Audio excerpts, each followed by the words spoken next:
Hello and welcome to day 189 in the Not Alone Today chronological Bible reading plan. Today we are reading the book of Habakkuk. That's chapters 1 to 3, which is the entirety of the book. And then 2 Kings chapter 23 from verse 35 to 37. And we're still in the New King James Version. Habakkuk chapter 1. The burden which the prophet Habakkuk saw. O Lord, how long shall I cry, and you will not hear? Even cry out to you violence, and you will not save. Why do you show me iniquity and cause me to see trouble? For plundering and violence are before me. There is strife and contention arises. Therefore the law is powerless, and justice never goes forth. For the wicked surround the righteous, therefore perverse judgment proceeds. Look among the nations and watch, be utterly astounded. For I will work a work in your days which you would not believe, though it were told you. For indeed I am raising up the Chaldeans, a bitter and hasty nation, which marches through the breadth of the earth, to possess dwelling places that are not theirs. They are terrible and dreadful. Their judgment and their dignity proceed from themselves. Their horses also are swifter than leopards, and more fierce than evening wolves. Their chargers charge ahead. Their cavalry comes from afar. They fly as the eagle that hastens to eat. They all come for violence. Their faces are set like the east wind. They gather captives like sand. They scoff at kings, and princes are scorned by them. They deride every stronghold, for they heap up earthen mounds and seize it. Then his mind changes and he transgresses. He commits offense, ascribing this power to his God. Are you not from everlasting, O Lord my God, my Holy One? We shall not die. O Lord, you have appointed them for judgment. O Rock, you have marked them for correction.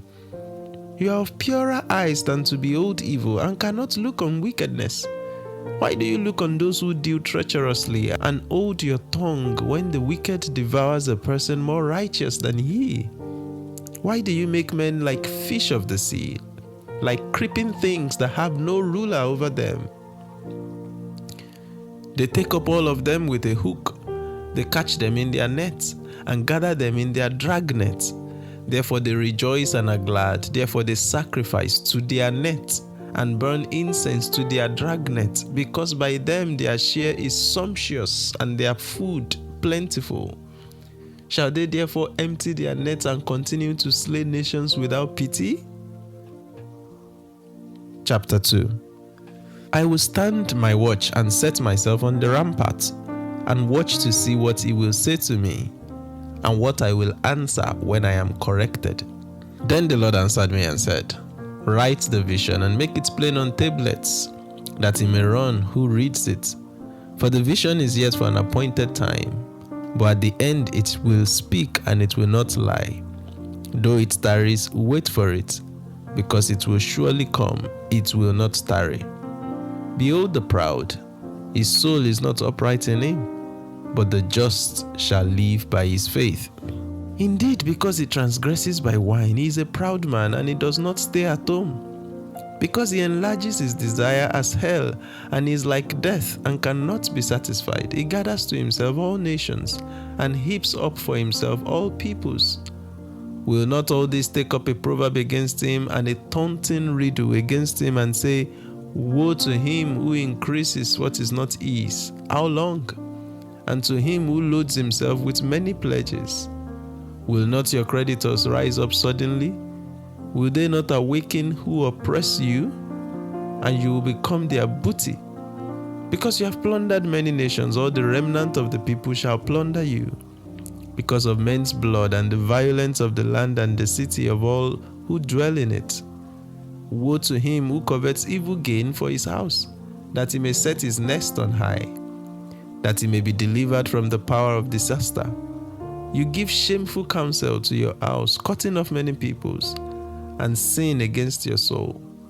For the stone will cry out from the wall, and the beam from the timbers will answer it. Woe to him who builds a town with bloodshed, who establishes a city by iniquity. Behold, is it not of the Lord of hosts that the peoples labor to feed the fire, and nations weary themselves in vain? For the earth will be filled with the knowledge of the glory of the Lord as the waters cover the sea. Woe to him who gives drink to his neighbor, pressing him to your bottle, even to make him drunk, that you may look on his nakedness. You are filled with shame instead of glory. You also drink and be exposed as uncircumcised. The cup of the Lord's right hand will be turned against you, and utter shame will be on your glory. For the violence done to Lebanon will cover you, and the plunder of beasts which made them afraid, because of men's blood and the violence of the land and the city, and of all who dwell in it. What profit is the image that its maker should carve it? The molded image, a teacher of lies, that the maker of its mold should trust in it, to make mute idols. Woe to him who says to wood, awake, to silent stone, arise, it shall teach.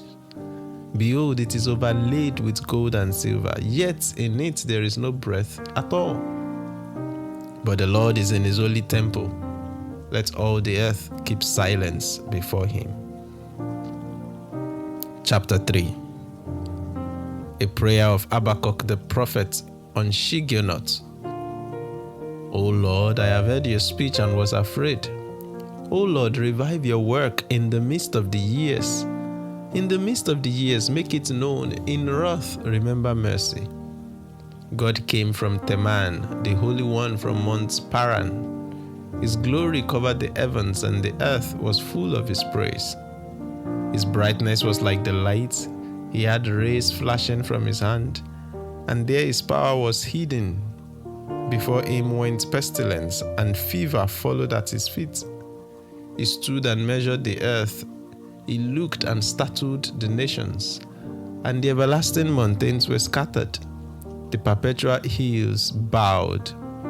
His ways are everlasting. I saw the tents of Cushan in affliction. The curtains of the land of Midian trembled. O Lord, were you displeased with the rivers? Was your anger against the rivers? Was your wrath against the sea? That you rode on your horses, your chariots of salvation? Your bow was made quite ready. Oaths were sworn over your arrows. You divided the earth with rivers. The mountains saw you and trembled. The overflowing of the water passed by. The deep uttered its voice and lifted its hands on high. The sun and moon stood still in their habitation, and at the light of your arrows they went, at the shining of your glittering spear. You marched through the land in indignation. You trampled the nations in anger. You went forth for the salvation of your people, for salvation with your anointed. You struck the head from the house of the wicked by laying bare from foundation to neck.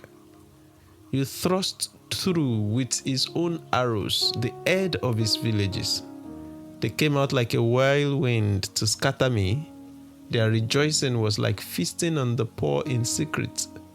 You walked through the sea with your horses, through the heap of great waters.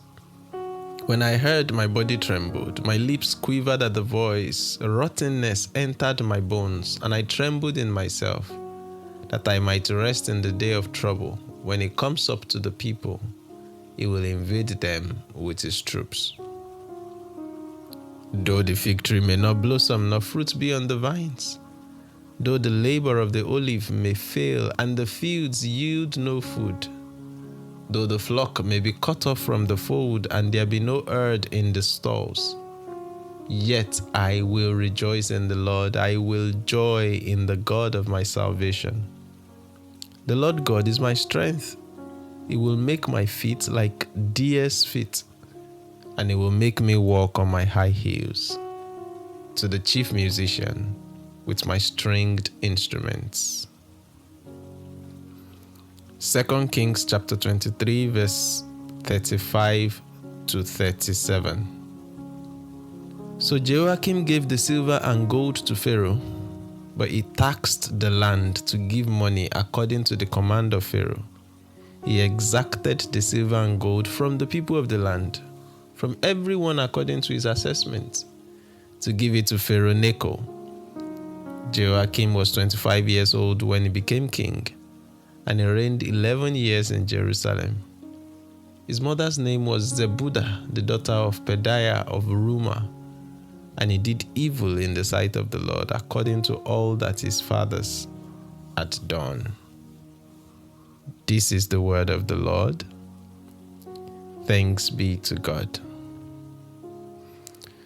So today we have read two passages, the entirety of the book of Habakkuk, and then a couple of verses from 2 Kings 23.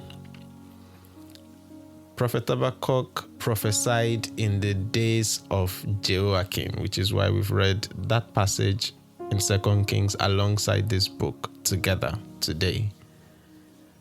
And the signature of Jehoiakim's tenure is around how he extorted the people, made life so difficult, exacting from them the gold and the silver that Pharaoh Necho of Egypt had requested. And so people were living in troubling times. And that prompted questions from this prophet of God by the name of Habakkuk. And so in his first set of questions in chapter 1, verse 2 to 4, he's wondering how long must he call for help without God responding in the midst of this hardship. But of course, God gave him a response beginning from verse 5 down to verse 11. And the Lord said, don't worry about all this, because before you know it, I'm raising up the Chaldeans. The Chaldeans are the Babylonians. I'm raising up the Babylonians, a bitter and hasty nation that will march through your land and bring judgment. And of course, at that, even by the very description of the Chaldeans, the Babylonians, in those verses, Habakkuk's next question is very natural from verse 12, chapter 1 from verse 12.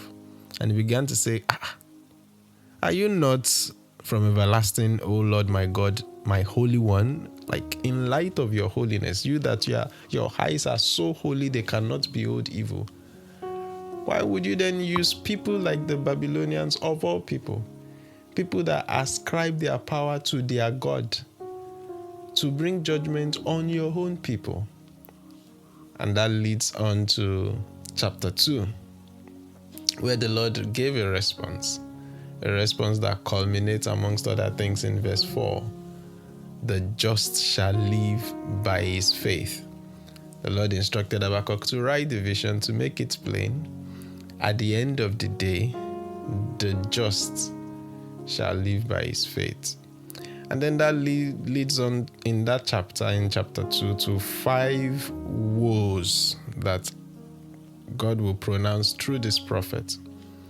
Woes that speak into this situation, both into the context of the hardship under Jehoiakim and into this foreign nation that God is going to use to bring judgment upon them.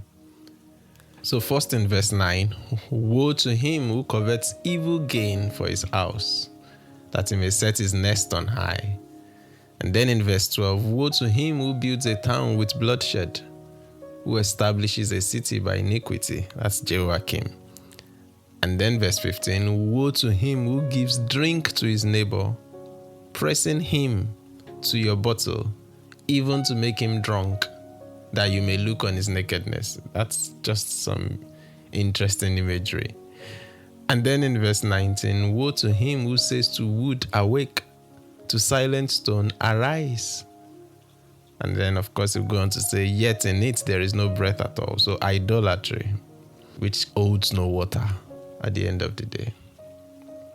That leads on to chapter 3, the concluding chapter, where the prophet then responds to all of this conversation he has had with God in a brilliant prayer. And the prayer ends with a beautiful hymn of confidence in those last 3 verses. Though the fig tree may not blossom, nor fruit be on the vines, though the labor of the olive may fail, and the fields yield no food, though the flock may be cut off from the fold, and there be no herd in the stalls, yet I will rejoice in the Lord. I will joy in the Lord. I will joy in the God of my salvation. The Lord God is my strength. He will make my feet like deer's feet, and He will make me walk on my high heels. And to put all of that in context, we then read 3 verses from 2 Kings 23, just again to remind us, this is the king's account, 2 Kings account of Jehoiakim's reign, to say that he indeed went on to give the silver and gold to Pharaoh, but to do that, he taxed the people. He exacted the silver and gold from the people of the land to give it to Pharaoh Necho. And he will go on to rule for 13 years, doing evil in the sight of the Lord, according to all that his ancestors before him had done. And that's where we pause. We'll flip the page on day 190 and see how the story proceeds from here.